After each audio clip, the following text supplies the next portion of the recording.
Break के बाद आप सभी का एक बार फिर से बहुत बहुत स्वागत है। मैं हूं आपके साथ वैष्णो सोनी। तो ईरान और अमेरिका के बीच जंग लगातार विध्वंसक होती जा रही है। एक तरफ ईरान है जो किसी कीमत पर अमेरिका के सामने झुकने को तैयार नहीं है, तो दूसरी तरफ अमेरिका है जो हर हाल में ईरान से अपनी शर्तें मनवाना चाहता है। दोनों देशों में इसी जिद की वजह से पिछले कई महीनों से युद्ध जारी है, जिसका खामियाजा पूरी दुनिया भुगत रही है। खबर तो यह भी है कि ईरान ने पहली बार इस जंग में मिस्र को भी निशाने पर लिया है। ईरान के ड्रोन्स ने मिस्र के पोर्ट पर हमला किया है। इस हमले में 2 गैस टैंकर्स में भीषण आग लग गई है। रिपोर्ट्स में दावा किया गया है कि ड्रोन ने अमेरिकी कंपनी के natural gas storage tanker Energos Winter को निशाना बनाया है।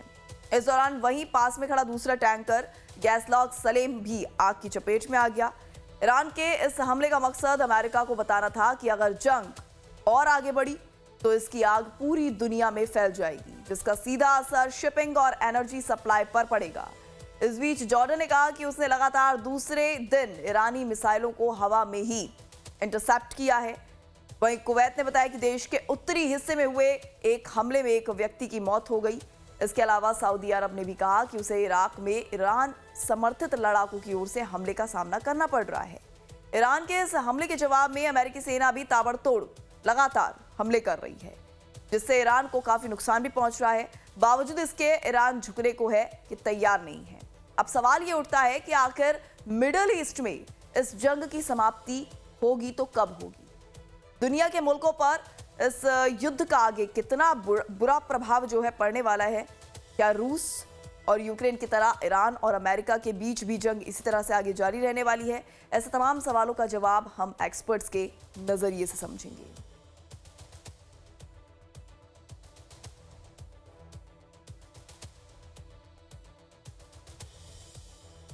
तो चर्चा इस पर करेंगे, लेकिन इस बीच सबसे पहले आपको बड़ी अपडेट से रूबरू करवा देते हैं जो कि सामने आ रही है। दरअसल ईरान की IRGC ने बड़ा दावा किया है। अमेरिकी सैन्य अड्डों को निशाना बनाया गया है। कुवैत और जॉर्डन में सैन्य ठिकानों पर हमला हुआ है। ईरान ने अमेरिकी हमले का करारा जवाब भी दिया है। गौरतलब है, ईरान के इस्लामिक रिवॉल्यूशनरी गार्ड कॉर्प्स यानी कि IRGC ने दावा किया है कि उसने कुवैत और जॉर्डन में अमेरिकी सैन्य ठिकानों को निशाना बनाया है। IRGC के मुताबिक ये कार्रवाई तब तक की गई जब अमेरिका सेना ने ईरान के केश्म द्वीप पर एक इमारत पर बमबारी की, जिसमें एक दंपत्ति और उनके 2 साल के बच्चे की जान चली गई।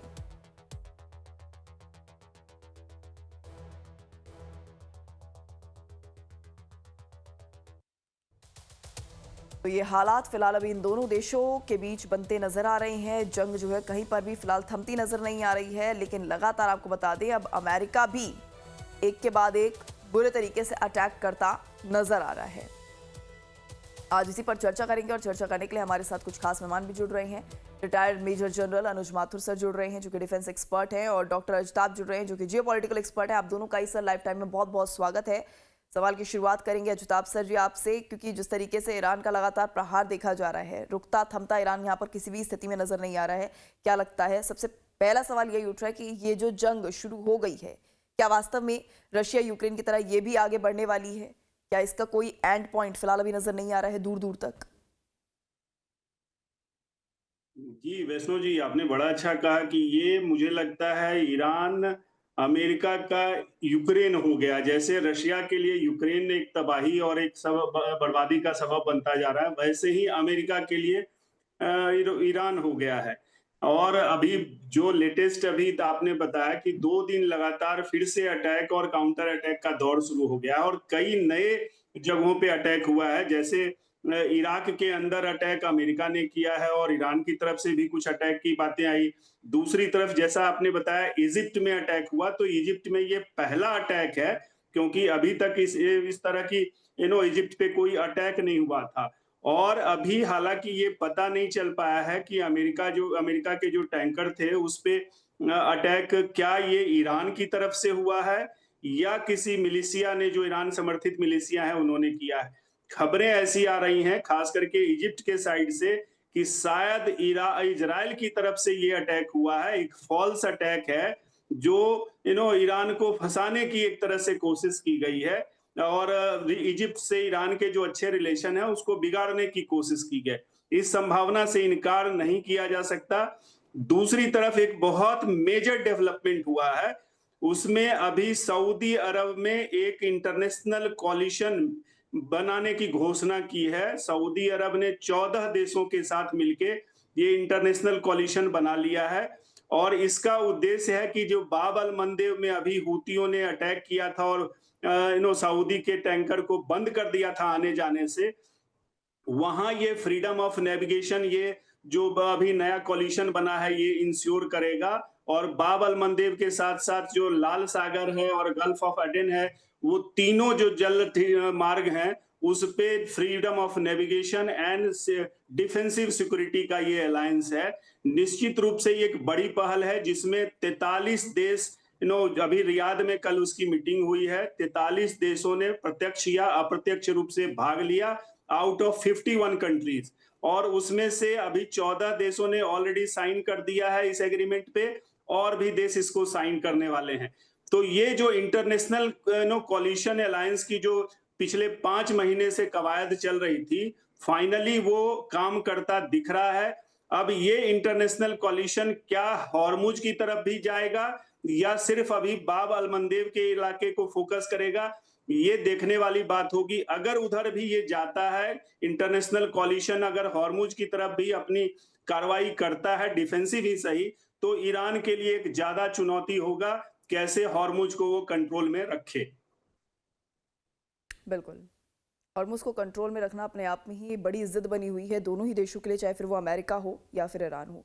ऐसे में हॉर्मुज को लेकर ही बात करें, क्योंकि युद्ध तो फिलहाल निरंतर आगे बढ़ता नजर आ रहा है, फिलहाल कोई एंड पॉइंट नजर नहीं आ रहा है अनुसर, लेकिन क्या लगता है हॉर्मुज किस तरीके से आगे इसी तरीके से प्रभावित रहने वाला है? क्योंकि अपने आप में ही सबसे ज्यादा इंपॉर्टेंट रोल, क्रूशियल रोल जो है यहाँ पर हॉर्मुज ही प्ले करता नजर आ रहा है। जय हिंद वैष्णो, हैप्पी मॉर्निंग। देखिए, एक बात बिल्कुल साफ है कि जो बात मैंने कुछ दिन पहले भी कही थी, उससे पहले आगे चलूंगा और फिर मैं आपके प्रश्न का उत्तर दूंगा। ये बात बिल्कुल साफ थी कि अगर बाब अल मंदेब पर दबाव आएगा तो पूरी दुनिया इकट्ठी हो जाएगी। अभी तो सिर्फ 40 देशों की 14 देशों के सिग्नेचर्स की बात हो रही है, 40 देशों की आपस में बातचीत की बात हो रही है। आप देखिएगा इसके अंदर यूरोप निकल करके आएगा और ये पूरा का पूरा जो है, मुझे लगता है ऐसी सिचुएशन की तरफ बढ़ रहे हैं बहुत तेजी से जिससे कि पूरी दुनिया ईरान के खिलाफ हो जाएगी। जो चीन और रूस ईरान को मदद करते हुए नजर आ रहे हैं, उस रूस का भी बहुत जबरदस्त व्यापार मार्ग रेड सी और गल्फ ऑफ एडन से गुजरता है। जो रूस अपने पैसे अभी बना रहा है, उसका जो तेल है वो इसी रास्ते से आ रहा है भारत की तरफ या दक्षिण एशियाई देशों की तरफ या मिडिल ईस्ट की तरफ। तो ये जो चीज है ये सबका इनके ऊपर टूट करके पड़ने वाला है। तो ये बात इनको समझने की जरूरत है, पहली बात। दूसरी बात, जहां तक सवाल हॉर्मुज का है, हॉर्मुज को अमेरिका भी खुलने में कोई उसका इंटरेस्ट नहीं है। हॉर्मुज के बंद रहने से सबसे ज्यादा वैष्णव अगर किसी देश को लाभ हो रहा है तो वो है अमेरिका, क्योंकि पूरी दुनिया आज अमेरिका से अपनी ऊर्जा की आपूर्ति को पूरा करने के का प्रयास कर रही है। तो ये कहीं ना कहीं इस प्रकार की हरकत होती रहेगी। अमेरिका का उद्देश्य बिल्कुल क्लियर है। अमेरिका ईरान को न्यूक्लियर पावर बनने नहीं देगा। ईरान ने पिकेक्स हिल के नीचे अपने सारे सेंट्रीफ्यूजेस और जितना भी उसके पास यूरेनियम है, 8100 किलो तो यूरेनियम है और 470 किलो जो है वो एनरिच्ड यूरेनियम है, HEU हाईली एनरिच्ड यूरेनियम, उसको वहां पर कहीं ना कहीं खबर है कि वो शिफ्ट कर दिया है। अब आप देखिएगा वैष्णव, कुछ दिनों में पिकेक्स हिल के ऊपर हमला होने वाला है। ये बिल्कुल मुझे लग रहा है, काफी इसकी संभावना है। अनलेस कोई बातचीत हो तो बात अलग है, लेकिन इसकी पूरी संभावना बनी हुई है। उसके बाद शाह का एक स्टेटमेंट आया है, आपने शायद सुना होगा, और उस स्टेटमेंट में कथित तौर पर शाह ने कहा है कि जब मैं राजा बनूंगा तो एक इजराइल की एम्बेसी, ईरान के बहुत खूबसूरत जगह पर इजराइल की एम्बेसी होगी। तो ये जो चीजें नजर आ रही हैं, ये जो बात हम बार बार कह रहे थे कि वो प्रयास अमेरिका का, पूरी अमेरिका और इजराइल का जारी है कि वो इजराइल में इंटरनल अनरेस्ट को किसी तरह से दोबारा जागृत करने की कोशिश करें। तो ये जो दो चीजें इंपॉर्टेंट मुझे नजर आ रही हैं वो यही है कि हॉर्मुज का जो हाल है वो रहेगा।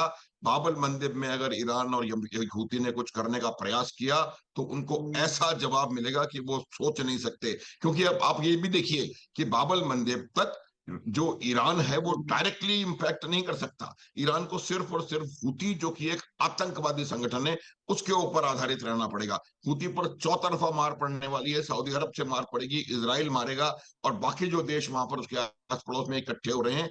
क्योंकि कोई नहीं चाहता कि एक और जो जो एक मार्ग है, व्यापार मार्ग, वो भी दबाव में आए, कोई नहीं चाहता। और इसका बहुत बड़ा सीरियस रेpercussions होने वाले हैं। और जो अमेरिका की इच्छा है कि किसी प्रकार से और लोग इसमें इन्वॉल्व हों ताकि उसको अपना कॉन्सेंट्रेटेड एफर्ट कहीं करने का मौका लगे, तो वो भी ये चाह रहे हैं कि किसी प्रकार से और देश यहाँ एक कोएलिशन फोर्स के फॉर्म में आए या किसी भी फॉर्म में आए वैष्णव, तो ये भी संभावना है। अब हमको एक चीज और समझने की जरूरत है कि मुझे जी। लगता है ईरान की एक नई तरीका उन्होंने निकाला है, और इसको मैं कहूंगा कि ये एस्केलेटरी डोमिनेंस स्थापित करने की कोशिश कर रहा है। पहले ईरान हमेशा रिएक्ट करता था, इस बार बिल्कुल। पहली बार ऐसा हुआ है जब ईरान ने पहले पहल लेकर के और जॉर्डन के ऊपर हमले किए हैं। तो ये एक और ज्यादा खड़ा स्टेटमेंट मुझे लगता है वहां से आ रहा है। और ये वहां की जो आज की पॉलिटिकल लीडरशिप है, ये जो आज की जो भी जी। लीडरशिप है जिसको कह सकते हैं, उसकी जो मानसिकता है जिहाद की, और उसकी जो मानसिकता है बदले की, उसका एक बहुत बड़ा प्रमाण है। और मेरा ये मानना है कि ठीक है। ईरान जो है वो थोड़े अपने आप को और परेशानी वाले जगह लेकर के जा रहा है। ठीक है, बिल्कुल चर्चा का रुख करेंगे, लेकिन इस बीच बड़ी अपडेट सामने आ रही है। दर्शकों को जरा बड़ी अपडेट से भी रूबरू करवा देते हैं। तो ईरान पर हमले रोकने वाला प्रस्ताव खारिज हो चुका है। अमेरिकी सीनेट में प्रस्ताव को आगे नहीं बढ़ाया गया है, ये बड़ी खबर सामने आ रही है। इसी के साथ आपको बता दें कि वोटिंग में 49 से 50 के अंतर से ये खारिज हो चुका है। विदेश मामलों से जुड़ी समिति में यह विधेयक अटक गया है, यानी कि एक तरह से मुश्किलें यहां पर ईरान की बढ़ती नजर आ रही है। अमेरिकी सीनेट में ईरान के खिलाफ सैन्य कार्रवाई सीमित करने वाला प्रस्ताव आगे नहीं बढ़ सका है, और इसीलिए गुरुवार को वोटिंग भी हुई थी, जिसमें 49 से 50 के अंतर से वोटिंग जो हुई थी उसमें 49 से 50 के अंतर से खारिज हो गया। अभी यह विधेयक सीनेट की विदेश मामलों से जुड़ी समिति में अटका हुआ है। प्रस्ताव लाने वाले सांसद चाहते थे कि इस पूरे सीनेट के सामने चर्चा और वोटिंग के लिए पेश किया जाए। आपको बता दें कि अगर यह प्रस्ताव आगे बढ़ जाता तो ईरान के खिलाफ हमलों के लिए अमेरिकी राष्ट्रपति को संसद की मंजूरी लेनी जरूरी हो जाती। तो ये बड़ी अपडेट फिलहाल अभी सामने आ रही है। वोटिंग में 49 से 50% के अंतर से जो खारिज हो चुका है, और इसी के साथ अब हमलों के लिए अमेरिकी राष्ट्रपति को जो पहले संसद की मंजूरी लेनी जरूरी हो जाती, वो अब भी जरूरी नहीं होगी। यानी कि लगातार अमेरिका की तरफ से अटैक आगे भी जारी रह सकती है। इस बीच एक और बड़ी अपडेट आपको बताते चले सामने आ रही है। वॉर ब्रेकिंग में ये बड़ी खबर, जिसमें आपको बता दें कि अमेरिका के राष्ट्रपति डोनाल्ड ट्रंप ने बड़ा दावा किया है। दरअसल हमास पूरी तरह से हथियार डालने को तैयार है। ये डोनाल्ड ट्रंप की तरफ से ये बड़ा बयान सामने आ रहा है कि हमास पूरी तरह से हथियार डालने को तैयार है, यानी कि एक तरह से सरेंडर करने को तैयार है। ट्रंप ने समझौते को ऐतिहासिक बताया है। इसी के साथ आपको बता दें ट्रंप ने सोशल मीडिया ट्रुथ पर इसकी जानकारी भी दी है। ये बड़ी खबर फिलहाल ट्रंप के एक और बड़े बयान को लेकर जो उन्होंने हमास को लेकर किया है। ट्रंप ने सोशल मीडिया साइट ट्रुथ पर यह जानकारी दी है कि हमास हथियार डालने को तैयार हो गया है। ये बड़ी खबर फिलहाल अभी सामने आ रही है डोनाल्ड ट्रंप के स्टेटमेंट को लेकर। इस बीच एक और बड़ी अपडेट, ईरान की IRGC ने भी बड़ा दावा किया है। अमेरिका के 3 F-35 लड़ाकू विमान नष्ट किए गए हैं। जॉर्डन एयरबेस पर हमले में ये विमान नष्ट किए गए हैं। हमले में 3 अमेरिकी सैन्य अधिकारियों की मौत भी हुई है। तो ये बड़ी अपडेट फिलहाल अभी सामने आ रही है इस वॉर ब्रेकिंग में, जहां पर अमेरिका के 3 F-35 लड़ाकू विमान नष्ट होने का दावा किया जा रहा है। जॉर्डन एयरबेस पर हमले में ये विमान F-35 नष्ट किए गए हैं, इस तरह की जानकारी फिलहाल सामने आ रही है। और इसी के साथ हमले में 3 अमेरिकी अधिकारी की भी मौत हुई है। ये दावा, ये जानकारी आपको बता दें ईरान की ओर से दी जा रही है। आइए अब सीधे चर्चा का रुख करते हैं, और चर्चा में सबसे पहले मैं अजिताभ सर आपका रुख करना चाहूंगी। जिस तरह से देखिए जानकारी सामने आ रही है, एक बार फिर से डोनाल्ड ट्रंप का बयान सामने आया है कि हमास हथियार डालने को तैयार हो गया है। इस बार उनकी जो स्टेटमेंट सामने आई है और पिछले दिनों जिस तरह से स्टेटमेंट सामने आई, कितना सीरियस, कितनी गंभीरता से उनके स्टेटमेंट को लेना चाहिए? जी Ajitabh sir. Court of peace के मध्यस्थता के कारण ऐसा संभव हो चुका है कि हमास तैयार हो गया है और हमास और इजराइल के बीच कह लीजिए कि बोर्ड ऑफ पीस ने ये मध्यस्थता की है और ग्रेजुअली एक तरफ तो हमास अपने हथियार डालेगा और दूसरी तरफ इजराइल जो है 70% जो गजा में उसने अपना कब्जा कर रखा है उसको धीरे धीरे खाली करेगा और बोर्ड ऑफ पीस की मध्यस्थता में एक इंटरनेशनल स्टेबलाइजेशन फोर्स वहां पे गठित होगा और उसी के देख रेख में वहां पे फलस्तीन की अपनी पुलिस बनेगी और फिर वो शांति का माहौल होगा। इस तरह के ये एक प्रयास बहुत बड़ा है क्योंकि पिछले अक्टूबर में ये संघर्ष विराम वहां घोषित किया गया था और जनवरी में राष्ट्रपति ट्रंप ने ही ये एक कह लीजिए कि उनकी अगुवाई में बोर्ड ऑफ पीस का गठन हुआ था और काफी प्रयासों के बाद अब सहमति बनी है। तो ये एक बहुत बड़ा कदम है खास करके पैलेस्टाइन के जो गजा एरिया है वहां पे शांति स्थापित करने में। लेकिन इसमें बहुत चैलेंजेस भी अभी आगे आने वाले हैं क्योंकि इजराइल डिपेंड करता है खाली करेगा और कब खाली करेगा, कितना खाली करेगा, क्योंकि डिसआर्मिंग जो हमास की होगी वो इजराइल के खाली करने, गजा को खाली करने से लिंक्ड है। तो यहाँ दोनों पक्षों का अभी तो सहमति बनी है लेकिन इजराइल इसके लिए कितनी जल्दी करेगा और करेगा या ना करेगा ये संशय बनी हुई है क्योंकि बोर्ड ऑफ पीस जो राष्ट्रपति ट्रंप ने बनाया है उसमें ज्यादातर इजराइल के फेवर के लोगों को उन्होंने रखा है। पैलेस्टाइन के का आरोप यही है कि वहां पे पैलेस्टीन के हित की उतनी रक्षा सुरक्षा नहीं होगी। तो चैलेंजेज हैं इसमें और दूसरा एक और बड़ा चैलेंज होगा कि 70 अरब डॉलर का यहाँ पे एक रिकंस्ट्रक्शन प्लान है कि गजा में जो इतनी तबाही हुई है उसको रिकंस्ट्रक्ट करने के लिए, फिर से बनाने के लिए अंतर्राष्ट्रीय सहयोग होगा। तो वो रिकंस्ट्रक्शन के एफर्ट के लिए पैसा कहां से आएगा वो भी अभी संशय बना हुआ है। सिर्फ 17 अरब डॉलर की अभी घोषणा हुई है लेकिन ग्राउंड पे वो भी अभी पैसा एक भी नहीं आया है और इंटरनेशनल स्टेबलाइजेशन फोर्स है उसमें लगभग 5000 सैनिक के जो अंतर्राष्ट्रीय अलग अलग देशों से आएगा, उसमें इंडोनेशिया है और भी कई कंट्रीज के सहयोग से होगा। तो वो भी अभी बहुत ज्यादा आगे नहीं बढ़ पाया। तो मुझे लगता है कि ये बड़ा प्रयास है, बड़ी घोषणा है। अब ये जमीन पे अगर उतरता है तो निश्चित रूप से गजा में शांति बहाली का एक बड़ा प्रयास माना जाएगा। जी ठीक है, क्या लगता है माथुर सर कि यहाँ पर एक बड़ा प्रयास तो एक तरह से माना जाएगा लेकिन यहाँ पर देखिए एक तरफ हम बात कर रहे हैं कि किस तरीके से अटैक पे अटैक हो रहे हैं और उसके बाद यहाँ पर अब बड़ा स्टेटमेंट सामने आया है कि हमास हथियार डालने को तैयार हो गया है। लेकिन दूसरी जो बड़ी महत्वपूर्ण जानकारी है वो F-35 लड़ाकू विमानों को लेकर भी सामने आ रही है जिसको लेकर ईरान ने दावा किया है कि उसको नष्ट कर दिया गया है।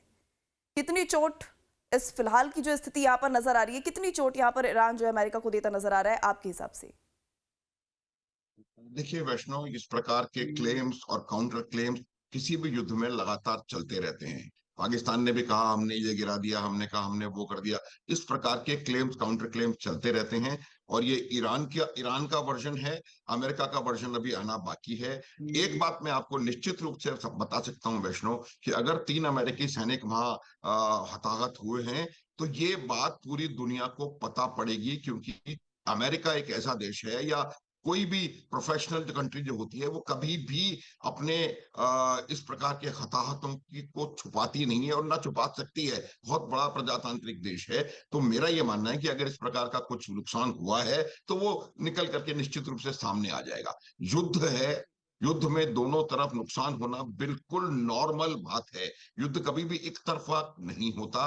आप चाहे यूक्रेन देख लीजिए, 4.5 साल से उधर भी नुकसान हो रहा है, उधर भी नुकसान हो रहा है। कोई कितनी भी बड़ी ताकत हो, अगर आप युद्ध करेंगे तो आपको भी नुकसान होगा।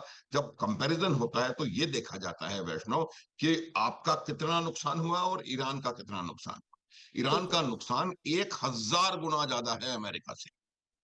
फिर भी अगर हम लोगों को ये कुछ भ्रांति फैलाने का प्रयास कर रहा है कि अमेरिका को ईरान ने डरा दिया और उनको खत्म कर दिया और उनको घुटनों पर ले आए, मुझे लगता है ये मिलिटरीली गलत स्टेटमेंट है। ऑब्जेक्टिव्स के मामले में कह सकता हूं लेकिन मिलिटरीली ये बिल्कुल गलत स्टेटमेंट होगा। नुकसान हो रहा है, हो सकता है 3 F-35 चले गए हों क्योंकि वहां पर हैंगर में रहे होंगे, वहां पर अगर मिसाइल आके लगी है तो गए होंगे, लेकिन मिसाइल जॉर्डन का ये क्लेम था कि जो 5 मिसाइलें आई, पांचों की पांचों उन्होंने इंटरसेप्ट करके डिस्ट्रॉय कर दी। तो इसका जो वर्जन आएगा वो आने वाला समय इसको बताएगा, लेकिन पूरी संभावना है नुकसान हुआ हो, और होगा तो पता पड़ेगा। जहां तक सवाल गाजा का है, देखिए वैष्णव, मैं आपको एक बात बिल्कुल साफ बता दूं, गाजा में हमास की कमर पूरी तरह से टूट चुकी है। और लेकिन फिर भी गाजा के जो ये जो अतिवादी हमास हैं, इन्होंने कभी भी अपना सरेंडर करने की कोशिश नहीं करी। तो मुझे लग रहा है कि ये भी अमेरिका के राष्ट्रपति का एक ऐसा साइकोलॉजिकल वॉरफेयर से भरा हुआ स्टेटमेंट है कि वो कहना चाह रहे हैं कि भाई ऐसा वहां पर हुआ। मुझे नहीं लगता कि 3.5 साल से 72,000 लोगों को मरवा करके अब हमास पूरी तरह से हथियार डालने के लिए तैयार हो जाएगा। ये हालत वैष्णव तब आएगी जब फलस्तीनी लोगों का उनके ऊपर दबाव आएगा। डोनाल्ड ट्रंप के कहने से, डोनाल्ड ट्रंप के द्वारा बनाई गई किसी इंटरनेशनल फोर्स से, जिसमें सब अलग अलग किस्म के लोग हैं, पाकिस्तान जैसे लोग भी हैं जो कि बहुत बड़े इनके मददगार हैं, छोटू से क्लेम करते हैं फिलिस्तीनियों के। तो ये कहां तक सफल होगा, क्या हो पाएगा, मैं बता सकता हूं, जब तक फिलिस्तीनियों का दबाव हमास पे नहीं पड़ेगा, जब तक फिलिस्तीनी ये नहीं समझ लेगा कि हमास जो है वो उनके लाभ के लिए नहीं है, उनको लगातार नुकसान करवा रहा है, उनको बर्बाद कर दिया, गाजा को 72,000 लोगों को मरवा दिया, और अब इसके खिलाफ बात करने की आवश्यकता है, तब तक मुझे नहीं लगता कि ट्रंप की बात में बहुत ज्यादा दम है। उन्होंने दबाव बनाने का प्रयास किया है, और ये जो इंटरनेशनल स्टेबलाइजेशन फोर्स है, इसकी बात पिछले 1-1.25 साल से चल रही है, कहीं आगे आता हुआ नजर नहीं आ रहा। डोनाल्ड ट्रंप ने खुद को इसका लीडर बना के बनाया था, वो भी कहीं नजर नहीं आ रहे, कई जगह फंसे हुए हैं। तो मुझे लगता है कि गाजा की परिस्थिति कुछ और समय तक स्टेटस को चेंज होने वाली फिलहाल मुझे नजर नहीं आ रही है। जहां तक एक और प्रश्न, एक चीज लास्ट में बात बताऊंगा, कि अगर अमेरिका का नुकसान हुआ है जॉर्डन में, तो आप देखिएगा उससे 20 गुना ज्यादा नुकसान वो ईरान का करेंगे। और ये जो हमले हुए थे वो इसी वजह से हुए थे, शायद अमेरिका का जो नुकसान वहां पर हुआ है उसके एवज में उन्होंने पूरे ईरान को दहला दिया। और इस बार सिर्फ सदर्न ईरान में हमले नहीं हुए, ये पूरे ईरान के अंदर हमले हुए। तो जो उनका एस्केलेटरी डोमिनेंस का और या प्रोएक्टिव स्ट्राइक करने का ईरान का एक नया टैक्टिक शुरू हुई थी, उसको कहीं ना कहीं अमेरिका ध्वस्त करने का प्रयास कर रहा है। वैष्णव, ठीक है, अमेरिका जिस तरह का प्रयास कर रहा है, क्या लगता है जिताब सर, वो उस प्रयास में कहीं दूर दूर तक सफल होता नजर आ रहा है, या फिर सफल हो पाएगा, इस तरह की स्थिति आपको नजर आ रही है? देखिए, गजा का जो मामला है वैष्णव, उसमें ऑलरेडी हमास के प्रतिनिधि ने कंफर्म किया है कि ये एग्रीमेंट हो गया है। इजिप्ट, कतर और तुर्की और यूएई, इनके सहयोग से ये एग्रीमेंट हुआ है, और इजिप्ट में ये मीटिंग हुई, वहां ये और तुर्की भी गए थे। जो हमास के नए लीडर हैं, पॉलिटिकल विंग के, जो अल हय्या नए नेता बने हैं, वो गए थे। तुर्की में भी उनकी मीटिंग हुई, और इजिप्ट में ये साइनिंग हुआ है। तो अभी तो ये प्रयास सफल होता दिख रहा है, लेकिन आगे इसमें बहुत चैलेंजेज हैं।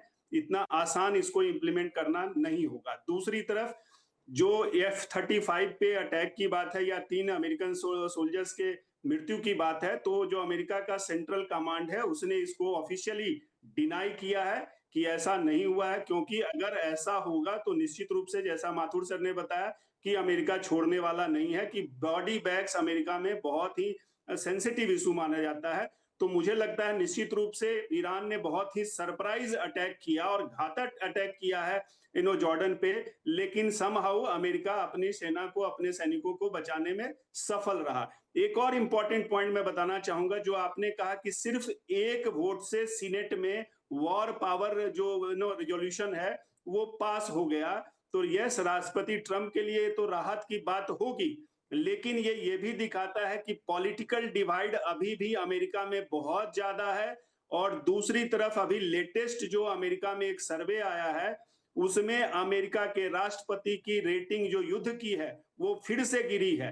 अभी वहां 33% लोग इस युद्ध में, जो राष्ट्रपति ट्रंप ने जिस तरह से इसको डील किया है, उसको जी। डिसअप्रूव करते हैं, उसको नहीं मानते हैं। और एक और इंपॉर्टेंट ध्यान देने वाली बात है कि जो अमेरिका के ही जो रिपब्लिकन पार्टी के लोग हैं, वो भी कह रहे हैं सिर्फ 37% लोग ही राष्ट्रपति ट्रंप के युद्ध की नीति को सपोर्ट कर रहे हैं। तो ये दिखाता है कि अमेरिका में जो पॉलिटिकल डिवाइड है युद्ध को लेके, वो अभी राष्ट्रपति ट्रंप के अगेंस्ट है, भले ही सीनेट में उन्हें राहत मिली हो कि ईरान से सैनिकों को वापस किया जाए। तो अभी चैलेंजेस हैं, लेकिन हम तो यही उम्मीद करेंगे कि जो दुनिया में फिर से तेल के दाम बढ़ने के आसार दिख रहे हैं उस पे लगाम हम्म, लगे, और कहीं ना कहीं जो स्टेबलाइजेशन फोर्स की बात हो रही है या जी इंटरनेशनल कॉलिशन जो बना है, ये कुछ राहत दे। बिल्कुल, तेल के दामों पर सबकी नजरें टिकी हुई है और इसीलिए पूरी दुनिया में ये जो युद्ध है वो चर्चा का विषय बना हुआ है और साथ ही साथ चिंता का विषय भी बना हुआ है। बहरहाल इस चर्चा में आप हमारे साथ जुड़े अजताब जी और माथुर जी, आपका बहुत बहुत शुक्रिया इस चर्चा में सहयोग करने के लिए।